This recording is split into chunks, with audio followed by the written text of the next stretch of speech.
fork? Okay, let's try this again.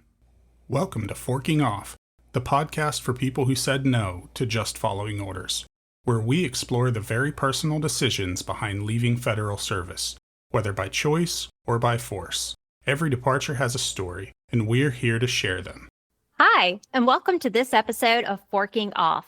I'm Jill Fields. And I'm Philip Fields. And today we have with us Mike Romano. Hi, Mike. Hi, Jill. Hi, Philip. We're so glad to have you here today. So the first thing is, what is your bluff, your bottom line up front?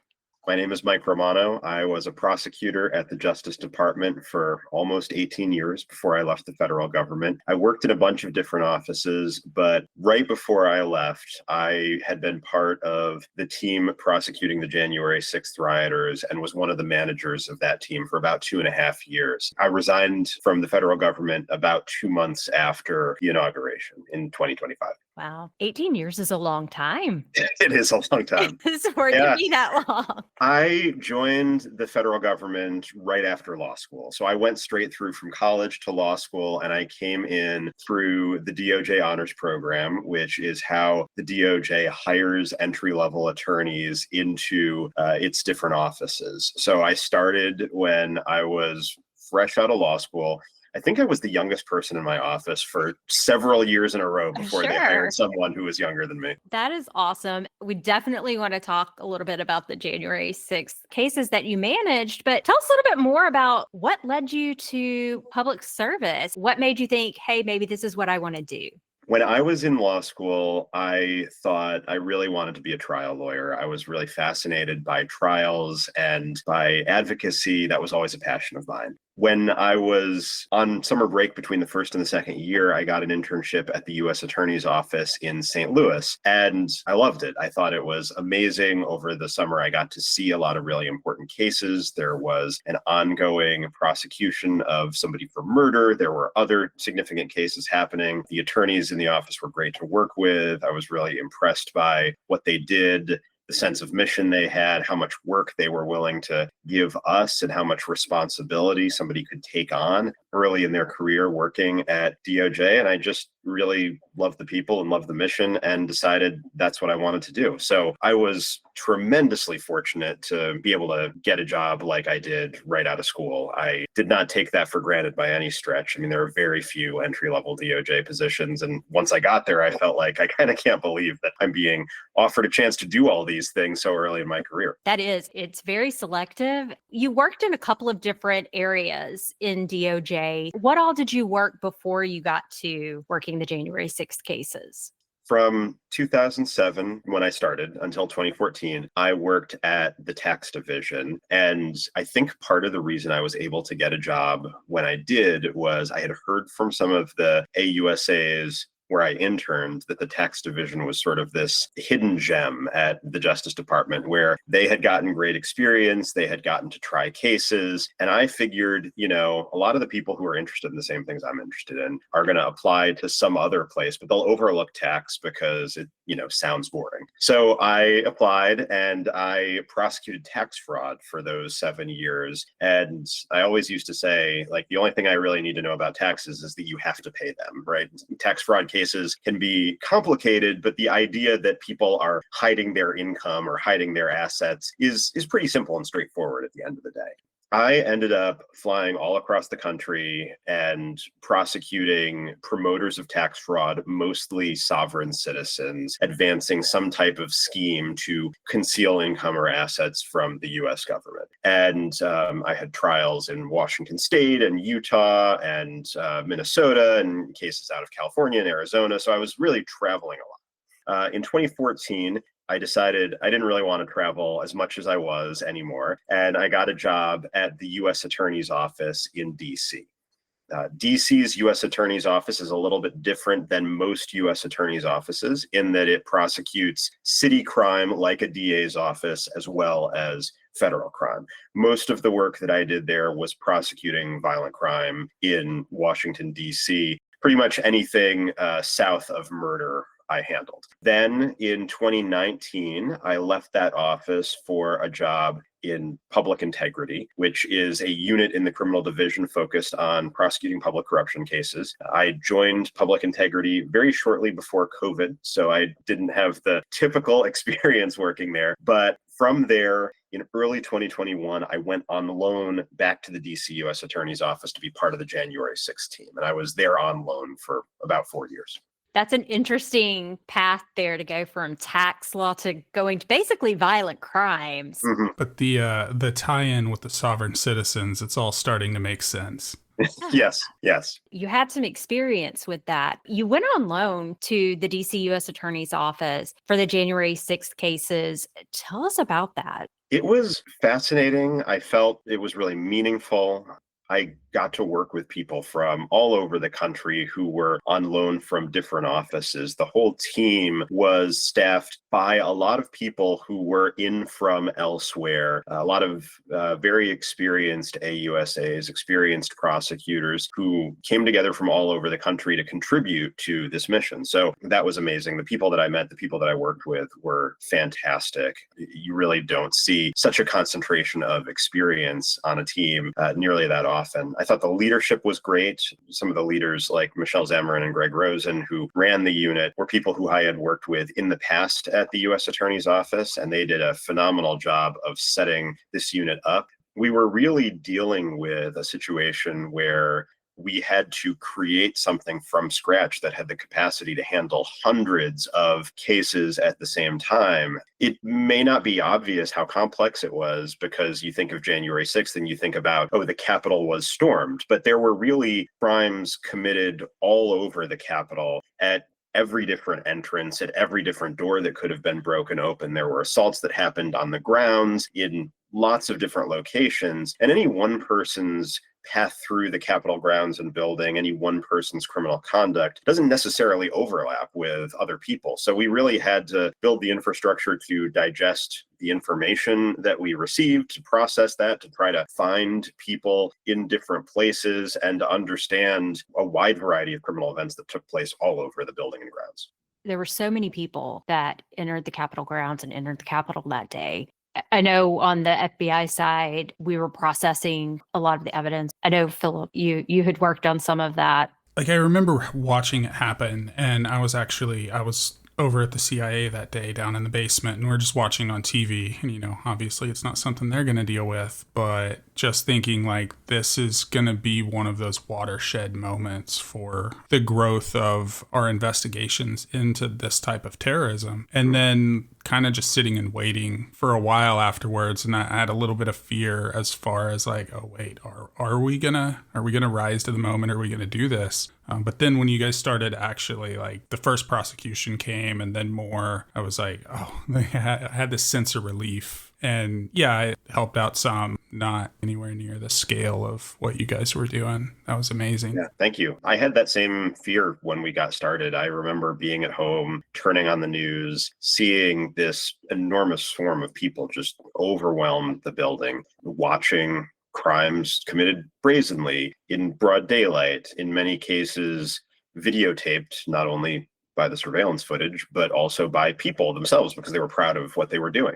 And having this horrible feeling, both for what was happening and then this sense of, oh, but are people going to just leave Washington, D.C. and face no consequences, face no accountability? And I was really sick at the thought of that. I didn't necessarily have any power myself to do something about it, but I was worried that the Justice Department wouldn't. And I remember calling some of my friends and coworkers and asking about, hey, is something going to be happening here? And because I worked at the DC U.S. Attorney's Office in the past and I knew people there, I got in touch with people who let me know that, yes, in fact, we are working on a response to this. We are going to need people. And it was important to me to sign up and do my part. Yeah, and I think it impacted everyone. I remember I was having a chat with like a colleague that was at the main FBI building. He said something to the effect of, I'm sorry, I've got to get off of here. I've got to go fight my way out of the building, because it also wasn't necessarily just in that one location. Like there was this feeling at the time that the whole city was sort of under attack. Yeah, the number of people there, the size of the crowd was enormous. And I think nobody really knew what was going to happen next.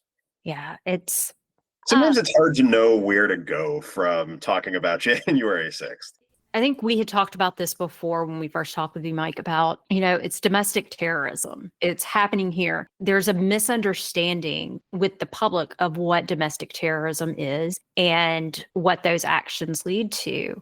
I think that's absolutely right. It's in some respects, it may sound surreal to hear that word applied to defendants on January 6th. I mean, maybe some of the listeners won't feel like it's surreal. And I think a lot of folks who work in the federal government will understand it. But, people on the outside might feel like that's an extreme thing to say. Terrorism is the effort to intimidate or coerce a civilian population or influence government policy by violent criminal acts. I mean, we often think of terrorism committed internationally when we think about it, but that's absolutely what the rioters were trying to do. They were trying to put members of Congress in fear through violence or threats of violence to force members of Congress to preserve Donald Trump in office, right? It was absolutely an effort to disregard the legal processes for handling an election and install a person in power based on the threat of violence. I mean, there's no getting around it. It is absolutely domestic terrorism. And I think that one of the things that was notable to me working on these cases was that the rioters felt like their cause was morally justified. They talked about themselves when they filmed themselves in the language of revolutionaries. I remember listening to somebody say that the Constitution gives them the power to overthrow their government if it's tyrannical. I remember seeing that in Facebook posts. Of course, it is sort of gross civic illiteracy to say that the Constitution says anything like that. People are probably thinking of the Declaration of Independence. But, in any event, for people who claim to love the Constitution so much, the idea that you can do this is just mind-boggling. But they thought of themselves as heroes. And I think you could see, as they were being prosecuted, a real struggle with the idea that they were being treated like any defendant who committed any crime. I think when they talk about the supposedly gross national injustice, to use the language from Trump's executive order, that's the injustice, is that we weren't seen as heroes. We weren't treated in the way that matches with our self-conception. It's gross and disgusting, but the injustice is that I was prosecuted and nobody said thank you to me. Yeah. You spent the better part of 2.5 years working on these cases, and then you went back to public integrity. I actually spent 4 years working on the cases. Oh, four. I was a manager for 2.5 years. So for the first year and a half, I had my own cases. I took them to court. I tried them. I negotiated guilty pleas. And then in late 2022, we started having a lot of turnover of staff. People who were on loan from different offices couldn't stay. They went back to their home offices. And we hired people outside for term AUSA appointments, meaning that they were not guaranteed to be permanent hires. They were hired for a 2-year contract. And we also needed people to manage the team. So I became one of the managers of the team at that point. Okay, I misunderstood. My apologies. You spent 4 years there.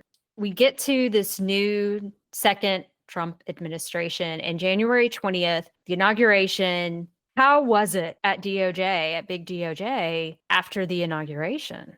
It was miserable. I think everybody was extremely nervous. Everybody was worried about what was going to happen next.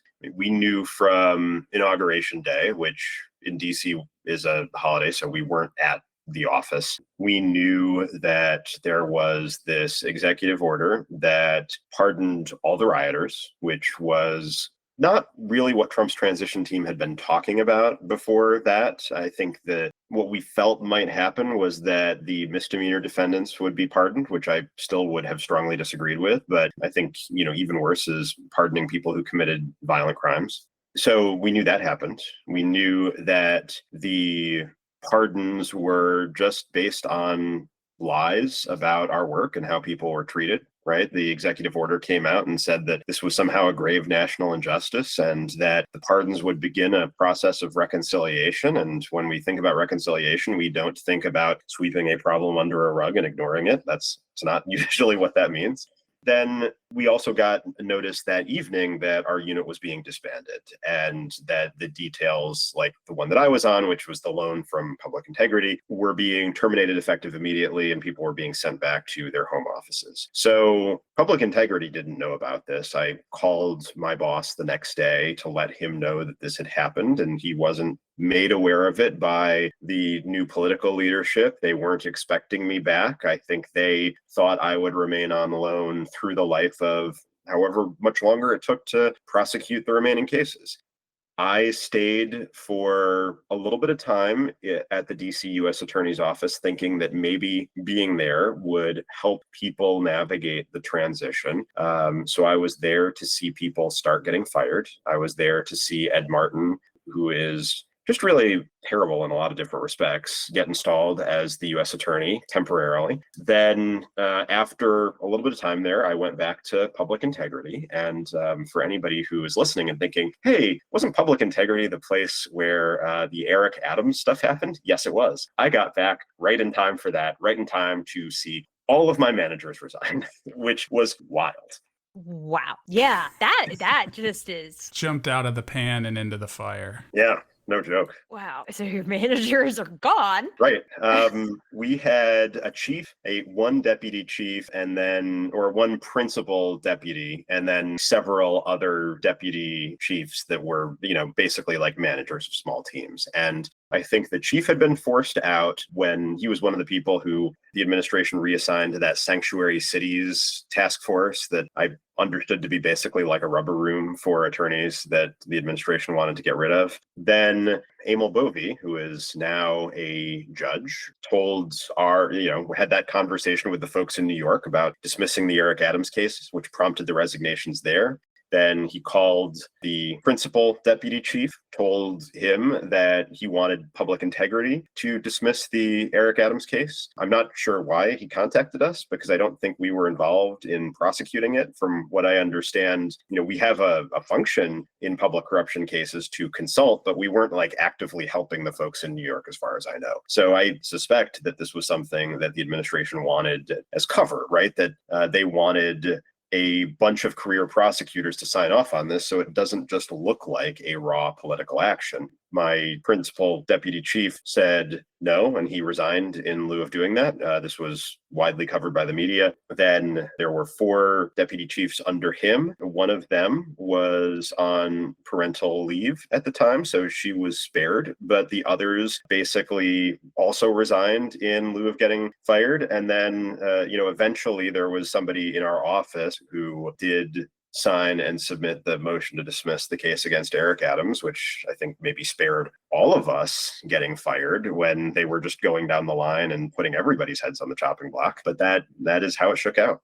That's stressful. Like Yes. just hearing it makes the tightness in my chest start. Mm-hmm. So that is crazy. I seriously, for the 2 months or so between inauguration and when I found a new job, I thought I was going to get fired like every day. I went into work just thinking like, is today the day that somebody's going to come up to me and tell me I'm fired? I just assumed that the axe would fall at some point and had that stress and that pit in my stomach all the time. Yeah, because I would assume as you're rejoining this team, you're still processing the fact that your last 4 years of work were just tossed out the window, right? Yeah, absolutely.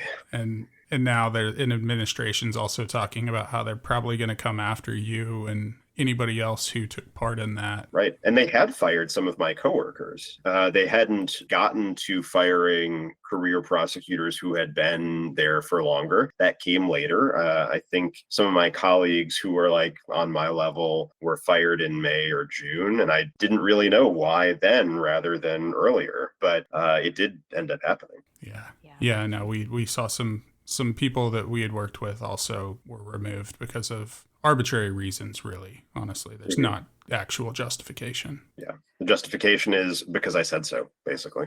Yeah. That's basically, Yep. yeah. According to Article 2 of the Constitution, you're fired. Right. Strange times. We're living in strange times. All right. So you spent 2 months Mhm. just every day thinking this could be it. This could Yeah. be it. But you did find a way out. Yes. So what have you been doing since then? I joined a small firm that does plaintiff side labor and employment work. Basically, we sue employers on behalf of employees for unfair labor practices. We have, as an example of the types of cases that we have taken on, for instance, like employers like Uber in the gig economy tend to try to classify people as independent contractors to get out of paying benefits to employees that, in our view, they should be entitled to. We are involved in that type of litigation, notably, and I was really, really happy with this. The firm that I joined had a lot of ongoing litigation against Twitter. And I hadn't really known much at the time that I joined the firm about the way that what Elon Musk did when he took over Twitter was very, very similar to what he did when he was temporarily put in charge of aspects of the federal government. It was a very similar playbook. But I thought that he wasn't the one making the decisions about how things were being done at the federal government.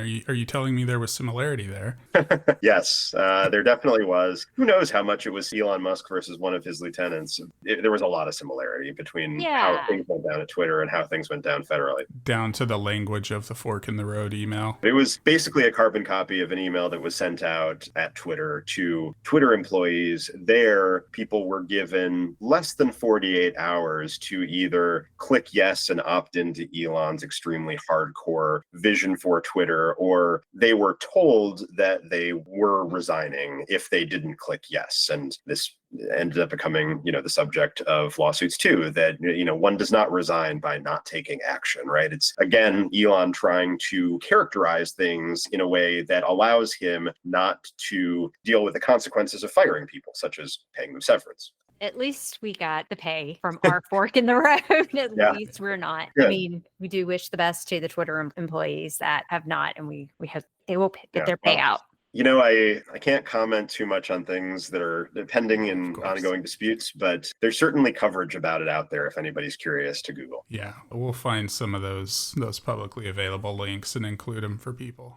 Just a couple of questions here of, would anything have changed your decision? No, nothing would have changed my decision. When I saw the pardons come down, I had a pretty sinking feeling immediately that I had to leave, that there wasn't a place for me to stay in the Justice Department. And that feels awful to say because I loved my job. I loved doing it. I had envisioned that maybe I would do it for my whole career. Maybe I would retire in federal service. But I had a sense early on that, if this is what the administration's doing and this is how they're doing it and what they're saying about it, then one of two things is going to happen. One, I'm going to get fired if I stay. And I fully believe that I would have based on seeing my colleagues get fired. Second, if I didn't get fired, I would have been asked to do something unethical, like dismiss a charge against somebody who deserved to be charged for reasons that had nothing to do with the merits of the case, or bring charges against the president's enemies, right, when such charges weren't merited, or, just announce an investigation into the president's enemies because we all know that he loves the spectacle and likes the attention of highlighting that somebody is under investigation or has been charged, right? That's an abuse of the power that the Justice Department has. And I hate that I have been proven right, but I think what we've seen since January 20th shows that he's done the things that I was worried that he would do. So certainly now I wouldn't go back. I mean, I would fear those same things, and I would also fear I would have no job security. I mean, I wouldn't recommend anybody go work at the Justice Department right now because I kind of feel like you're taking your professional life into your own hands. Yeah, actually, you just hit on something that I've been experiencing since I've left. I've had several college kids from the area and stuff reach out through LinkedIn or other ways. Their whole life thought about working for the FBI or in the intelligence field. Now I'm out there, I'm putting myself out and they see it and they're like, hey, I'd like to know more. Can you tell me about your experience and how can I do that? And I went and met with this kid from UCLA a while back. back, kid, he's a full grown man. We're talking about it, and he was like, what is your advice right now? And I had to tell him, I was like, look, you've got your whole life ahead of you. Get some experience in the private sector these next few years, see how things go, and then reassess if it's a good time to join the federal government in a role like this. Because right now, I worry so much about anybody coming in and being in that really vulnerable probationary junior position where they're going to feel coerced more than anybody to take part in this kind of stuff. Yeah, I think that's a real concern. The idea that your job could go away because somebody just feels like it, or you're sort of caught up in some argument that an advisor to the president is having, or somebody tweets about you the wrong way. Like that's terrifying, and nobody should be subject to that. I mean, we don't expect that in private sector jobs where everybody knows you're an at-will employee, much less in the federal government. I've had the same sort of conversations with law students who are really interested in going to this line of work. And I, in the past, would always encourage people to go into federal service. I think it was really meaningful for me. I think it's been really meaningful for a lot of other people. It's a great place to work. I've felt proud of the work that I've done while I've been there, but right now it's not safe. Yeah. So would you ever go back? I mean, would you ever consider in the future? I would think about it. And I think if I were to go back in a position to help rebuild or reestablish certain things within the Justice Department, I would find that meaningful. I am sure, there's a lot of harm that's been done to the institution and the institution's ability to fight crime and keep Americans safer by the total gutting of teams and experience. And that's going to be hard to put back together. So being part of an effort to do that, I think would mean a lot. But at the same time, I've already had the experience of working on something for 4 years and seeing it instantly wiped away, and I didn't like it, and I wouldn't want to go through that again. And so I think a lot of it's going to depend on what happens with the law, over the next 4 years. If the Supreme Court blesses a return to a sort of like Gilded Age spoils system under this asinine theory of the unitary executive that just allows the president to terminate anybody at any time, regardless of civil service laws, then I'm not necessarily going to see a lot of value in going back, because what am I going to accomplish? I feel like I'd be trying to keep grains of sand in my hands and try to not let them slip between my fingers. It just would feel less meaningful. And I would hate being at work every day and worried about, is some other jerk with an agenda just going to wipe it all away for no reason? Totally feel your pain with the losing of the 4 years. After I was in Iraq back in 2007, we made a ton of progress. And then we drew down and we pulled out, and the Islamic State came back. We all felt the same way. We were gutted. We had spent years, we had lost so many friends. And then I think when we were talking before, we talked about a lot of parallels. You mentioned sort of the effort to stand this up. I had gone through a similar effort with the Syria-Iraq task force to help manage the overwhelming number of threats to the United States during that time. We started getting the Islamic State under control, and then we basically stopped caring about counterterrorism again. We had spent all of that time in Afghanistan and then packed up and left. We keep doing this over and over again. It doesn't matter what the terrorist threat is. We start getting a handle on it and we lose the Constitution, not the physical Constitution, but the internal one, to continue to do what is needed to keep the threat at bay. It's got to stop. We've got to get better at that. Yeah, I completely agree. It's almost like history repeats itself. Funny how that happens, isn't it? I know. Mike, thank you so much for joining us. Is there anything else you'd like to add? For as bleak and frustrating as it can be, talking about what happened earlier this year and to see what happened to the civil service, I want to emphasize to people listening how much I loved my time working in the federal government, how much I loved working on the January 6th cases, not in the sense that, watching a riot every day for 4 years was always a fun way to spend your time, but it was really meaningful. I think the sense of mission in the federal government, the commitment to doing something good for the community and for people who live there was really powerful. I hope that we can get back to that. I mean, there's not, I think, very much sense of that in the executive branch right now, but I'd love to see it come back again. Same. Mike, thank you so much for joining us today. Thank you so much for taking time from your schedule. And thanks for forking off with us. Thank you both. It was great talking with you.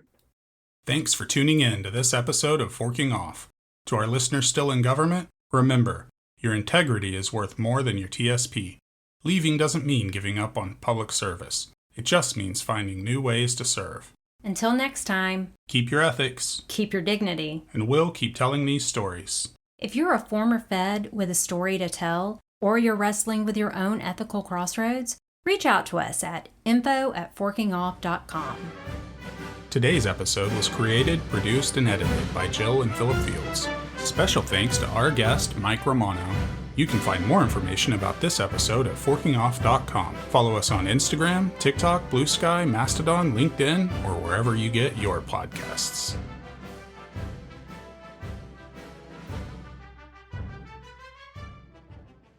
Join us Monday, January 12th. As we talk with former FBI Special Agent Kayla Staff.